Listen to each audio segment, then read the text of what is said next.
The story of India's constitution is filled with passionate debates, unwavering struggles, and ultimately the triumph of democracy. Manabendra Nath Roy, better known as M.N. Roy, was a revolutionary thinker and activist. Born in West Bengal, he left an indelible mark on India's journey towards constitutionalism. Roy's life was a testament to his commitment to social justice and national liberation. He traversed continents, engaging with diverse ideologies and tirelessly advocating for the oppressed. His journey took him from India to Mexico and Russia, where he engaged with the communist movement. While his ideologies evolved, his commitment to India's freedom remained unwavering.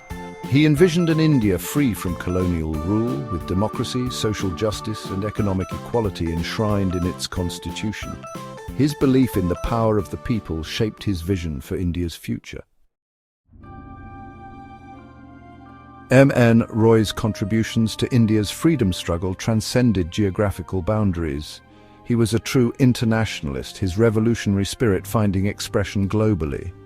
Roy played a pivotal role in the Mexican Revolution, founding the Mexican Communist Party. He also became a founding member of the Communist Party of India. Roy rose to prominence within the Communist International. His intellectual journey led him to establish the Radical Democratic Party in 1940. M.N. Roy's vision for India's constitution was deeply rooted in his belief in radical democracy. He argued that true freedom went beyond mere political independence. It required the creation of a society where power resided with the people, and where social, economic, and political equality were guaranteed.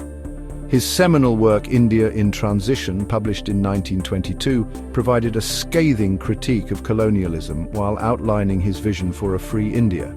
Roy firmly believed that India's constitution should be drafted by a constituent assembly elected by the Indian people. This assembly, he argued, should be representative of all sections of Indian society, ensuring that the constitution reflected the diverse aspirations of the nation. He envisioned a constitution that guaranteed fundamental rights, including freedom of speech, assembly, and religion, and enshrined the principles of social justice and economic equality. Roy's emphasis on a constituent assembly resonated with other nationalist leaders and movements in India, most notably the Swaraj Party. This party, formed in 1923 by prominent Congress leaders like Chittaranjan Das and Motilal Nehru, played a crucial role in amplifying the demand for a constituent assembly and injecting it into the mainstream of India's nationalist movement. A nation demands its voice. The Swaraj Party and the call for a constituent assembly.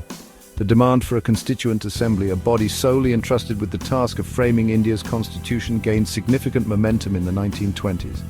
This call for self-determination was fueled by the growing desire among Indians to break free from the shackles of colonial rule and chart their own destiny. The Swaraj Party, emerging from within the Indian National Congress, became a powerful voice in advocating for this right.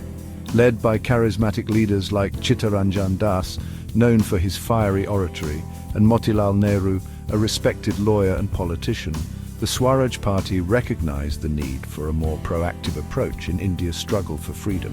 They believed that participating in the existing legislative councils established by the British provided a platform to voice Indian demands and push for constitutional reforms.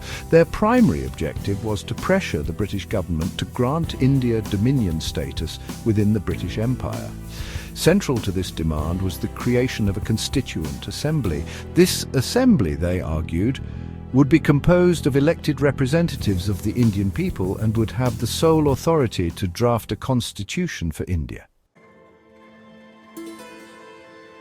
The Congress takes the reins towards a free India. The Indian National Congress, India's largest and most influential political party, gradually adopted the demand for a constituent assembly as its own. While the party initially focused on achieving dominion status through gradual reforms, the growing clamour for complete independence and the persistent efforts of leaders like Jawaharlal Nehru shifted the party's stance. The Congress session in Bombay in 1935, presided over by Dr. Rajendra Prasad, a staunch advocate for a constituent assembly, marked a significant step in this direction. The session saw extensive discussions on the need for a constitution framed by Indians themselves, one that reflected the aspirations of a free and independent nation. The demand for a constituent assembly gained further momentum in the following years, becoming a rallying cry for the Indian masses. The Congress, under the leadership of a new generation of leaders like Jawaharlal Nehru and Subhas Chandra Bose, recognized the need to make this demand central to their struggle for independence. The Firespur session of the Congress in 1937 proved to be a watershed moment in India's journey towards a constitution. Presided over by Jawaharlal Nehru, a charismatic leader with a socialist vision for India, the session unequivocally endorsed the demand for a constituent assembly. This session resonated with the aspirations of millions of Indians who yearned for self-rule and a constitution that guaranteed their rights and freedoms. Nehru, deeply influenced by socialist ideals, envisioned a constituent assembly that would not only draft a constitution but also address the deep-seated social and economic inequalities plaguing Indian society. He believed that true freedom required not just political independence but also social and economic justice. The Firespur session marked a turning point in India's struggle for independence. It solidified the demand for a constituent assembly, making it clear to the British government that this was non-negotiable.